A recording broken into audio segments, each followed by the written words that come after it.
একজন ইমামের কষ্ট একজন ইমামের কত কষ্ট আপনি শুনবেন, শুনলেই কান্না ধরে রাখতে পারবেন না। শুনুন। আপনি কালকের মধ্যে এই মসজিদ ছেড়ে চলে যাবেন এবং মসজিদের দেওয়া যে বাড়িতে আপনি থাকেন সেটাও আপনি ছেড়ে দিবেন। এখন আপনার কোনো কথা আছে?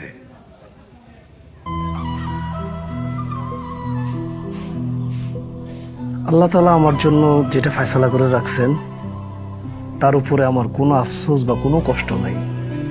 উনি নিশ্চয়ই আমার জন্য ভালো কিছু রাখছেন। আমি আল্লাহ তাআলা যদি না চায়, আমার রিজিক যদি এখানে লেখা না থাকে, আপনারা চাইলেও কিন্তু আমাকে এই জায়গায় রাখতে পারবেন না। তা আমার মুসল্লিরা এখানে অনেকেই উপস্থিত আছেন। আপনাদের যে অভিযোগগুলা, এইটা নিয়ে আমি সামান্য কিছু বলা উচিত বলে আমি মনে করি। চেয়ারম্যান সাহেব, আপনি যে বললেন যে আমি আমার বিবি বাচ্চাকে নিয়ে শহরে গেছি, কথা সত্য। আসলে আমার মেয়েটা অসুস্থ। যখন আমাদের এই বাজারে ডাক্তারে দেখাইলাম, ডাক্তার বললো যে শহরে নিয়ে যাওয়ার জন্য, নাহলে রোগটা আরো বাড়বে। এই জন্য নিয়ে গেছিলাম, ঘুরতে যাই নাই। আর আপনি আরো বললেন যে মসজিদের দান বাক্সের টাকার গরমিল। এই দান বাক্স বা ক্যাশের হিসাবপত্র তো সব জলিল কাকা দেখে। আজকে উনি এখানে উপস্থিত নাই, উনি থাকলে হয়তো এটা উত্তরটা দিতে পারত। আমার বিরুদ্ধে আরো অভিযোগ যে আমি বিকেল বেলা ছেলেদের সঙ্গে খেলাধুলা করি। খেলাধুলা করলে তো শরীর ভালো থাকে, মন ভালো থাকে, এটা সবার জন্য দরকার। তার চেয়ে বড় কথা, যারা খেলার মাঠে সারাদিন পড়ে থাকে, আমি যদি তাদের সঙ্গে না মিশি, রাখতে পারবেন না। তাহলে আমি তাদেরকে নামাজের দিকে বলেন বা অন্যান্য কাজের দিকে বলেন ডাকবো কিভাবে? রিকোয়েস্ট। তারপরে আমাকে বলবেন আপনারা আরো বলেন যে আসলে কি আমি ক্ষেত খামারের কৃষকের সঙ্গে গল্প করি, তাদের কাজে সাহায্য করি, আমি ইমাম, ওইভাবে আমাকে থাকতে হবে। আমার সবচেয়ে বড় ভুল যেটা হয়েছে, মানে আমার আত্মীয় থাকা বা আমার অসুস্থ হওয়াটা, যে আমি মসজিদে ফাঁকি দিই।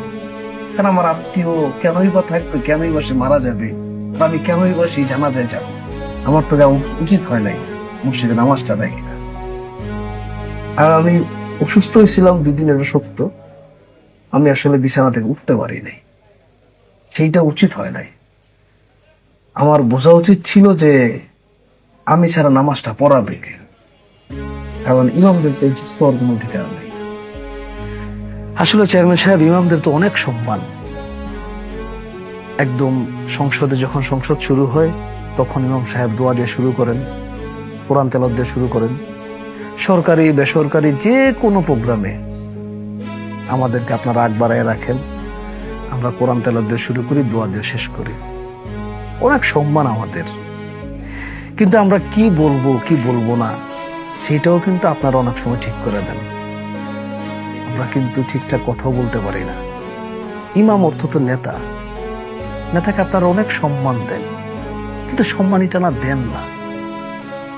যে বললেন যে দয়া করে মায়া করে বাড়াইতে বাড়াইতে 5,000 টাকা পর্যন্ত দেন। 5,000 টাকা অনেক টাকা, চেয়ারম্যান সাহেব, অনেক টাকা। কিন্তু 5,000 টাকা বর্তমান বাজারে এক হালি লেবুর দাম 80 টাকা, 1 কেজি মরিচের দাম 300 টাকা, 1 ডজন ডিমের দাম 150 টাকা, 1 কেজি গরুর মাংসের দাম 800 টাকা। 5,000 টাকা তো অনেক টাকা। সেই টাকা দিয়ে আমি বউ বাচ্চা পরিবার আত্মীয় স্বজন বাবা মা সবাই নিয়ে চলতে হয়। আমাদের শিক্ষা চিকিৎসা খাদ্য বস্ত্র সবকিছু কিন্তু এই টাকাটার মধ্যেই হয়। প্রায় সব চাকরিরই তো চাকরি শেষে একটা পেনশনের ব্যবস্থা থাকে। ইমামদের কিন্তু কোনো পেনশনের ব্যবস্থা নাই।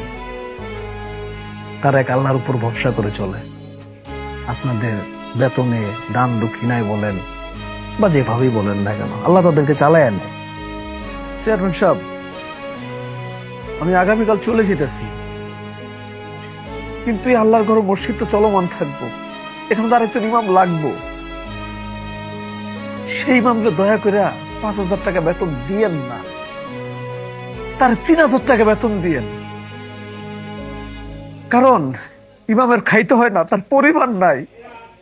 আপনি বললেন না যে আমি মসজিদে ফাঁকিবাজি করছি, আমি আসি নাই।